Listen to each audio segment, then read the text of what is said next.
ونسلم علی رسولہ الکریم اما بعد فاعوذ باللہ من الشیطان الرجیم بسم اللہ الرحمن الرحیم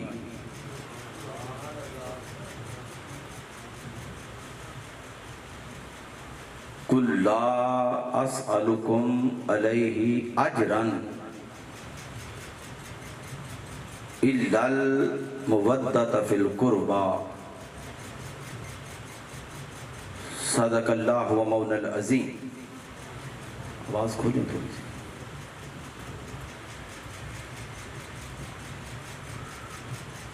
حسین تیری عطا کا چشمہ دلوں کے دامن بھگو رہا ہے، حسین تیری عطا کا چشمہ دلوں کے دامن بھگو رہا ہے، آسماں پہ اداس بادل تیری محبت میں رو رہا ہے۔ جاگیں تھوڑا سا، جاگیں، ذکر حسین ہے، چپ کر کے ذرا جاگ کے سنیں۔ صبا بھی گزرے جو کربلا سے تو اس سے کہتا ہے عرش والا تو اور دھیرے گزر یہاں سے، میرا حسین سو رہا ہے، میرا حسین سو رہا ہے۔ لا الہ تو پڑھ لیا، اب لے مزہ تاثیر کا، لا الہ تو پڑھ لیا اب لے مزہ تاثیر کا، لا الہ کی تہ کے نیچے خون ہے شبیر کا۔ ارے لا الہ پڑھنے والو، لا الہ سے پوچھ لو، لا الہ تو بچ گیا گھر لٹ گیا شبیر کا۔ سامعین محترم، رب کائنات کا بے پایاں فضل و احسان کہ جس کی توفیق سے آج ہم غم حسین کی کانفرنس میں یہاں جمع ہیں۔ دعا گو ہوں کہ رب کائنات ہمارا بیٹھنا اپنی بارگاہ قدسیہ میں قبول و منظور فرمائے، اور آپ تشریف لائے، میری مائیں، بہنیں، بیٹیاں، وہ بھی کثیر تعداد میں آج موجود ہیں۔ دعا گو ہوں کہ رب کائنات سیدہ کائنات سیدہ فاطمہ الزہرا کی چادر تطہیر کا فیض میری ماؤں، بہنوں، بیٹیوں کو نصیب فرمائے۔ وقت کافی ہو چکا ہے، آپ نے میرے ساتھ ساتھ تیزی سے چلنا ہے تاکہ کم وقت میں ہم اپنا زیادہ ٹائم کر سکے، چونکہ میں نے 11:30 بجے میرا واپسی کا ٹکٹ بھی ہے، تو اس سے پہلے تاکہ ہم چیزیں سمجھ بھی لیں جلدی اور کربلا کا پورا ذکر بھی ہو جائے۔ تو سامعین محترم، آقا علیہ السلام نے صحابہ اکرام کو ایسے فرمایا، اور قیامت تک کے آنے والی انسانیت کے لیے فرمایا، صحابہ کیا ہمارے معاشرے کے حالات یہ نہیں تھے کہ جس کا ماں باپ بوڑھا ہو جاتا وہ اپنے ماں باپ کو جا کے سرے بازار بیچ آتا، اور میں محمد نے تمہیں بتایا کہ جس ماں کو تم بازار میں بیچ کے پیسے وصول کرتے ہو، میں نے تمہیں بتایا کہ اللہ پاک نے اس ماں کی قدموں کے تلے جنت رکھی ہے۔ فرمایا صحابہ اور قیامت تک کے آنے والی انسانیت، حال یہ تھا کہ جس کی ماں بوڑھی ہو جاتی، وہ معاشرہ ایسا تھا کہ اپنی ماں کو بیچ آتا، باپ کو بیچ آتا۔ تاجدار کائنات نے فرمایا کہ جس باپ کو تم بیچتے ہو، رب کائنات نے اس باپ کی رضا میں اپنی رضا رکھی اور فرمایا جس کے ہاں کوئی بیٹی پیدا ہوتی، وہ اپنی بیٹی کو زندہ دفن کر آتا۔ میں محمد نے تمہیں بتایا کہ جس بیٹی کو تم زندہ دفن کرتے ہو، یہ بیٹی گھر کا فخر ہے، ماں باپ کی عزت ہے، ماں باپ کی شان ہے۔ اور فرمایا ہمارے معاشرے کا حال یہ تھا کہ غریب کے بچے کا اگر گھوڑا آگے چلا جاتا تو اس کے سارے خاندان کو کوڑے مارے جاتے۔ معاشرے کا حال یہ تھا کہ اللہ کے فرشتوں کو خدا کی بیٹیاں سمجھنے لگ پڑے تھے۔ اگر کنویں میں کسی کا غریب کا بیٹا پانی پہلے پی لیتا تو اسے سزا دی جاتی۔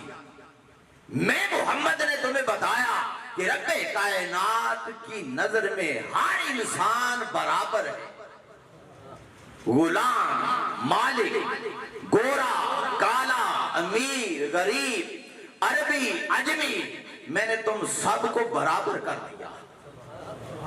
23 سال میں نے تمہارے اوپر محنت کی۔ آقا ایسے ہی ہے، اگر آپ ہمیں کچھ نہ بتاتے تو حضور ہم جہنم میں جا چکے ہوتے، ہم بدھو کو پوجنے لگ جاتے۔ آقا 23 سال آپ نے ہمارے اوپر محنت کی ہے، دن رات ایک کیا ہے، ہماری خاطر پتھر کھائے ہیں، ہماری خاطر اپنے جسم کو لہو لہان کیا ہے، ہماری خاطر آقا آپ نے جنگیں لڑی ہیں، غزوات لڑے ہیں۔ آقا آپ اس کے بدلے میں ہم سے جان مانگے، جان دیتے ہیں، مال مانگے، مال دیتے ہیں، اولاد کی قربانی مانگو، اولاد کی قربانی دیتے ہیں۔ آقا علیہ السلام نے فرمایا صحابہ نہ مجھے اولاد چاہیے، نہ مال چاہیے، نہ جان کی قربانی چاہیے، تو آقا کیا چاہیے؟ فرمایا قُلْ لَا أَسْأَلُكُمْ عَلَيْهِ أَجْرًا إِلَّا الْمُوَدَّةَ فِي الْقُرْبَى، میں نے جو ساری زندگی تمہارے اوپر محنت کی ہے، اس کا صلہ یہ مانگتا ہوں کہ میری آل سے محبت کرنا۔ کیا کرنا؟ میری آل سے محبت کرنا۔ آل سے آقا علیہ السلام نے فرمایا جو بندہ میری آل سے محبت کرے گا، انعام سنیں کیا حضور فرماتے ہیں کیا ملے گا۔ فرمایا جو میری آل سے محبت کرے گا، تاجدار کائنات نے فرمایا کہ جب اس پہ موت آئے گی تو اللہ انعام یہ دے گا کہ موت آنے سے پہلے رب کائنات جنت میں جو اس کا مقام ہے وہ اس کو پہلے دکھا دے گا۔ اور پھر آگے فرمایا کہ جو میری آل سے بغض رکھے گا، میری آل سے دشمنی رکھے گا، میری آل سے عداوت رکھے گا، فرمایا وہ بندہ جب میدان محشر میں اٹھایا جائے گا تو آقا علیہ السلام نے فرمایا اس بندے کا حال قیامت کے دن میدان محشر میں اس کا حال یہودیوں کے ساتھ کیا جائے گا، یہودیوں کے ساتھ۔ صحابہ اکرام نے عرض کیا آقا چاہے وہ 5 وقت نماز بھی پڑھتا ہوگا، روزے بھی رکھتا ہوگا، حج بھی کرتا ہوگا، فرمایا ہاں اگر وہ بندہ مقام ملتزم پہ کھڑا ہو کر دعا بھی کرے گا۔ خانہ کعبہ میں ایک ایسی جگہ ہے جس کو مقام ملتزم کہتے ہیں، وہاں جو دعا کی جائے رب قبول کرتا ہے۔ آقا علیہ السلام نے فرمایا چاہے بندہ وہی کھڑا ہو کر دعا کرے اور اس کے دل میں اگر میری آل کا بغض ہے تو فرمایا کبھی وہ جنت کے قریب بھی نہیں جائے گا۔ تاجدار کائنات نے فرمایا کہ لوگوں میں ایک درخت ہوں، میرا علی اس درخت کا تنا ہے، میری فاطمہ اس درخت کی شاخ ہے، حسن حسین اس درخت کے پھل ہیں، آپ کو اور مجھے بھی تنہا نہیں چھوڑا۔ فرمایا جو ہم سے پیار کرتے ہوں گے وہ اس درخت کے پتے ہوں گے۔ بولیے کیا ہوں گے؟ پتے ہوں گے۔ اب آئیے اس درخت کے تنے کی بات کرتا ہوں، مولا کائنات کی۔ عمران بھائی نے مجھے کہا کہ آپ مولا کائنات کا ذکر آپ نے کرنا ہے، اور آگے پھر کربلا میں 2-4 منٹ آپ کا ذکر کر کے پھر انشاءاللہ سیدھا ہم کربلا میں۔ اللہ پاک نے مولا کائنات کو جو ایک انعام دیا تھا، پہلا انعام یہ، پہلی سعادت، پہلا جو اعزاز اللہ نے دیا وہ یہ کہ علی کی ولادت کعبے کے اندر ہوئی۔ بولیے کہاں ہوئی؟ سارے بولیں۔ میں تو سارا دن کا بول بھی رہا ہوں، سفر بھی کر رہا ہوں، پھر بھی آپ کے سامنے آپ کو ابھی موقع ملا ہے، بلند آواز سے بولے علی کی ولادت کہاں ہوئی؟ کعبے کے اندر۔ تو بولیے بتائیں، کعبہ، خانہ کعبہ کیا ہے؟ خدا کا گھر۔ بولیے کیا ہے؟ خدا کا گھر۔ تو ذہنوں میں سوال آتا ہے کہ علی کی ولادت کعبے کے اندر کیوں ہوئی؟ کسی صحابی کی، کسی نبی کی ولادت کعبے کے اندر نہیں ہوئی۔ علی کی ولادت کعبے کے اندر کیوں ہوئی؟ خدا کے گھر میں کیوں ہوئی؟ میرے شیخ الاسلام ڈاکٹر محمد طاہر القادری فرماتے ہیں، لوگوں یہ گھر خدا کا ہے، ایک گھر مصطفیٰ کا ہے۔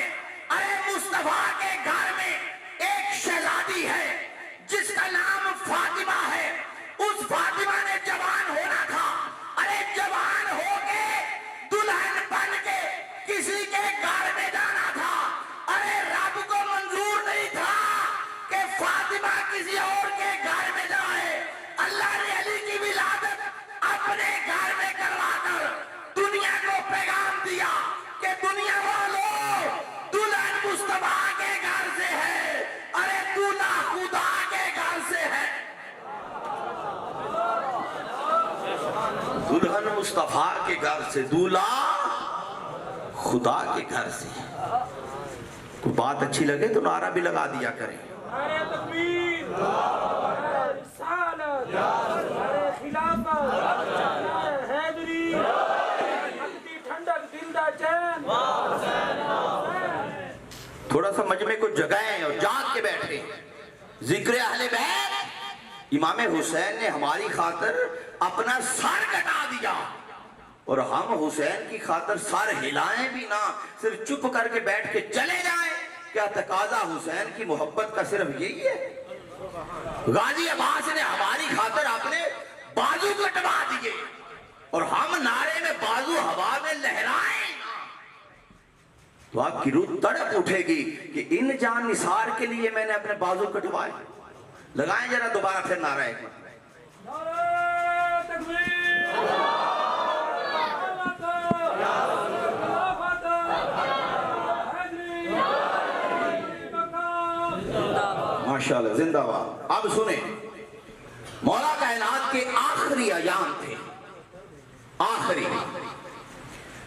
ایک ماننے والے نے پوچھا کہ علی کیا ماننے میں کوئی ایسی خواہش ہو جو پوری نہ ہوئی ہو؟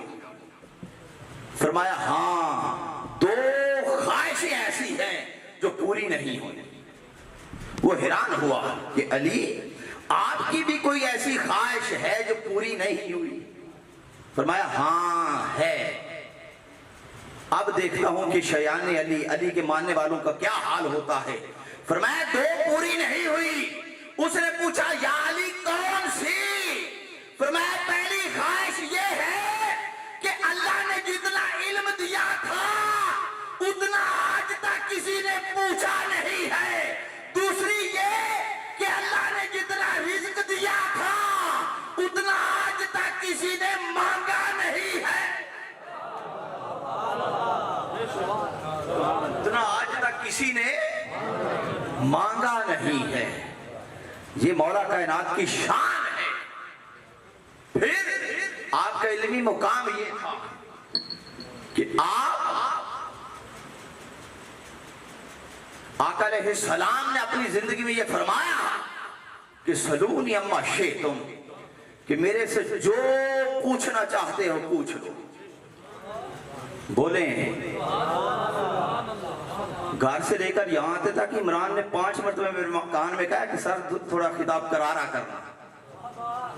اب میں کرارا کر رہا ہوں مگر آپ کرارا نہیں بنا رہے ابھی تک۔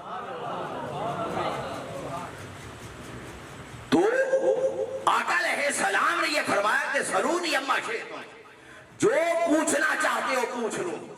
تاجدار کائنات کے بعد اگر صحابہ میں سے کسی نے فرمایا تو یہ صرف مولا کائنات کی شان ہے کہ سلونی اما شئتم، کہ علی سے جو پوچھنا ہے پوچھ لو۔ ایک مرتبہ یہودی آئے، ان نے کہا کہ علی یہ اعلان کرتا ہے کہ جو پوچھنا ہے پوچھ لو۔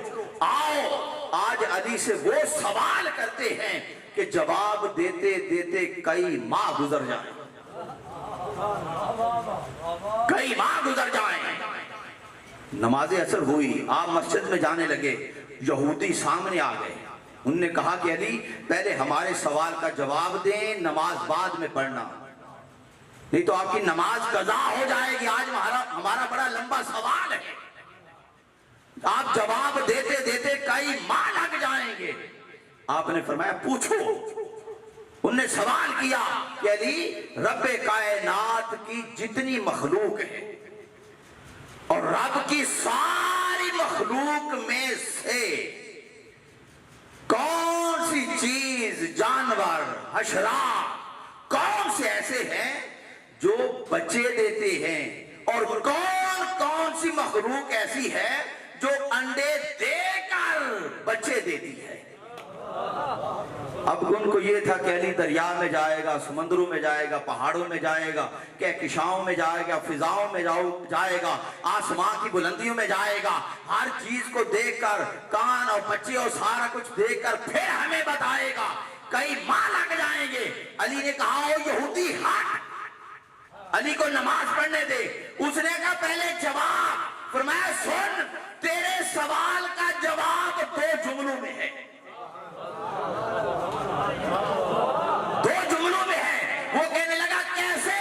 علی نے کہا سن، رب کائنات کی وہ مخلوق جس کے کان باہر ہیں وہ مخلوق بچے دیتی ہے، اور جس کے کان اندر ہیں وہ انڈے دے کے بچے دیتی۔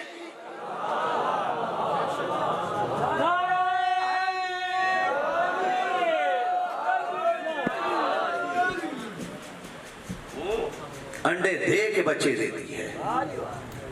پھر آپ کہتے یہودی کے ساتھ مناظرہ ہو گیا۔ مولا کائنات علمی حوالے سے بڑے مشہور تھے۔ ایک مناظرہ ہو گیا، اور مناظرہ یہ ہوا کہ یہودی کہنے لگا کہ ہم چونکہ بنی اسرائیل ہیں، 1000 پیغمبر ہمارے گزرے، ہم سب سے بڑے ہیں، لہذا اس کائنات میں انبیاء کے بعد بڑے ہم ہیں، بڑے ہم ہیں۔ مولا کائنات نے فرمایا سن، ہمارے پیغمبر آخر الزمان حضرت محمد مصطفیٰ وہ کل انبیاء کے سردار ہیں، امت محمدی کل امتوں کی سردار ہے، لہذا بڑے ہم ہیں۔ مولا کائنات نے فرمایا بڑے ہم ہیں، وہ کہتا ہے بڑے ہم ہیں۔ اس پہ مناظرہ شروع ہو گیا، مناظرہ کافی لمبا ہو گیا۔ آپ جو بات کریں وہ کہتا ہے کہ میں نہیں مانتا، جو حوالہ دے قرآن کا حدیث کا اس کو ایک ہی جملہ آتا کہ میں نہیں مانتا۔ آپ سمجھ گئے کہ اس نے ایک ہی جملہ رٹا ہوا ہے اور اس کو کچھ چیز اب آتی نہیں ہے، اس کے دلائل بھی بند ہو گئے اور میری ہر بات کو کہتا ہے کہ میں نہیں مانتا۔ آپ نے فرمایا اچھا ایسا کرتے ہیں، اب کافی وقت ہو گیا ہے، ایسا کرتے ہیں کہ مل کے کھانا کھاتے ہیں۔ اس نے کہا ٹھیک ہے۔ شوربہ لایا گیا بڑے برتن میں، اس نے ٹکڑا توڑ کے شوربے میں لگانا چاہا۔ علی نے کہا ایسے نہیں، ایسے کرتے ہیں